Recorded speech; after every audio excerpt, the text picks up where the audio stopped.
السلام عليكم كسر دوّا مركز channel كيجا سوون في channel هدي تاي مركز كوجورس channel كيجا مجا هو أبشر ما أنت وحنا ربعنا إذا تصصي دلوا اللي سايو جمعها هذه هو هستكلية دامبلز وحجرو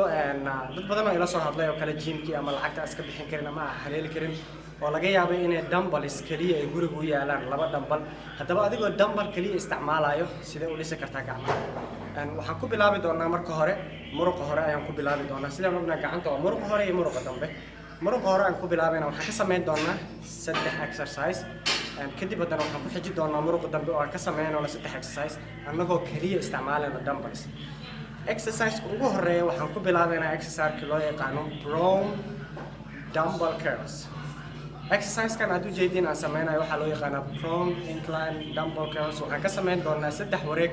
oo 10 to 12 reps ah kaliya waxaan nasan doonaa 15 seconds ama 15 second ayaan nasan doonaa exercise-da inta u dhaxayso markii aan exercise-ka prone incline dumbbell curls aan sameyno 15 seconds ama 15 second aan nasanayna isla markii waxaan ku xijinaynaa incline dumbbell curls asagana waxaan ka sameyn doonaa saddex wareeg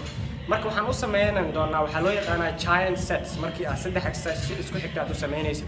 isla markii waxaan ku xididi doonaa incline dumbbell curls exercise kan aad u jeedin aan sameynayo oo loo yaqaano standing dumbbell curls loo yaqaano ayaan sameyn doonaa waxaan ka sameyn doonaa asagana saddex wareeg marka waxaan sameynaynaa number 1 roll incline dumbbell curls incline dumbbell curls kadibna standing dumbbell curls markii aan dhamayno bicepka kadib waxaan galaynaa tricepka tricepka waxaan ku bilaabaynaa exercise-ka loo yaqaano kickbacks exercise-kan aad u jeedid aan sameynayo waxaad ku sameynaysaa light weight culays fudud aad ku sameynaysaa waxaa rabaa gacanta inaad gadaal gaarsiiso exercise-ka labaad waxaan ku sameyn doonaa seated dumbbell extension exercise-ka aad u jeedid waxaa loo yaqaanaa seated dumbbell extension asagana saddex wareeg ayaan ka sameynaynaa isla sidii exercise-yada inta u dhaxayso 15 seconds aan sameynaynaa kadib markaan wareegga dhameyno 90 second aan nasanayna waa soo bilaabeynaa haddana exercise-ka ku xiga waxaan sameyn doonaa exercise-ka loo yaqaano lying dumbbell tricep extension lying dumbbell tricep extension ayaan sameynaynaa exercise-ka saddexaad marka saddexaas ayay noqon doonaan exercise 1 oo triceps-ka waxaan u sameynay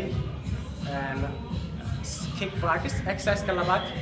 seated dumbbell extension exercise-ka saddexaad waxaan sameynaynaa lying dumbbell tricep extension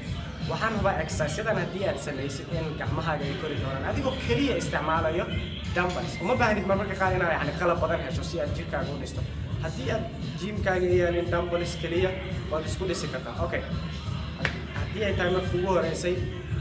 channelka subscribe garay haddii aad ka heshay videogan aan hadda daawatay like saar igu soo qor wixii aad jeclaan lahayd comment section ka waayo channelkan adinka iskala asxaabta waa mahadsantahay bye bye